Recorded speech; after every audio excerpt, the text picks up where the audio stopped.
Je m'appelle Lucas, je suis kiné depuis 20 ans, salarié depuis 3 ans à temps partiel en centre de rééducation à Saint-Nazaire, après avoir travaillé un peu plus de 15 ans en libéral. Et je suis suspendu et sans salaire depuis le 12 octobre, après avoir soldé mes congés. Suspendu simplement parce que j'ai refusé de me faire vacciner. Alors se retrouver du jour au lendemain interdit d'accéder à son travail sans avoir le sentiment d'avoir commis une faute grave, ça fout un peu les boules quand même. Se retrouver dans la précarité avec une perte de revenus, sans savoir quand et comment ça va s'arrêter, c'est pas très confortable.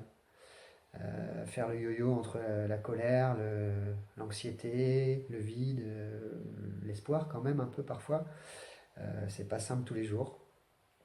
Mais subir ce qu'on subit depuis 2 ans sans rien dire et sans rien faire en tant que soignant, c'est juste pas possible, c'est juste plus possible. Je suis pas contre la vaccination, je suis pas anti-vax, mais là, ce qu'on nous propose, cette vaccination-là, non, c'est plus possible. Euh, Ça vient heurter mes convictions de soignant. Et c'est d'ailleurs autant, si ce n'est plus, ces convictions professionnelles de soignant que mes convictions personnelles qui m'ont amené à faire ce choix et à tenir encore aujourd'hui ce refus. J'accepte pas qu'on ait manipulé comme ça depuis 2 ans la notion de santé publique. J'accepte pas qu'on se soit assis allègrement sur le consentement libre et éclairé du patient.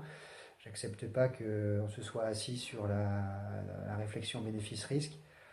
J'accepte pas qu'on ait mis, à force d'usure, de manière indirecte et insidieuse, les gens dans un entonnoir qui leur propose au final une et une seule stratégie de soins.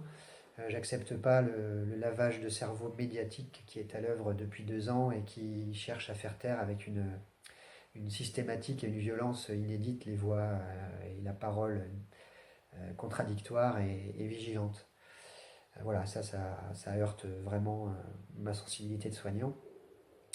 C'est une étape de plus dans le mépris et dans la maltraitance faite à nos métiers de soins, et c'est une étape de trop pour moi.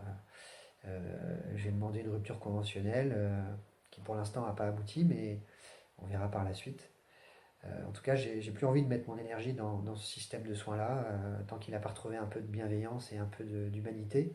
Je préfère mettre mon énergie à chercher un autre cadre, un autre moyen d'accompagner les gens parce que ça, je sais que j'ai envie de continuer à le faire. Voilà, prenez bien soin de vous, prenez bien soin de vos proches. Il y a de moins en moins de gens pour le faire à votre place et malheureusement, je crains que ça aille pas en s'améliorant.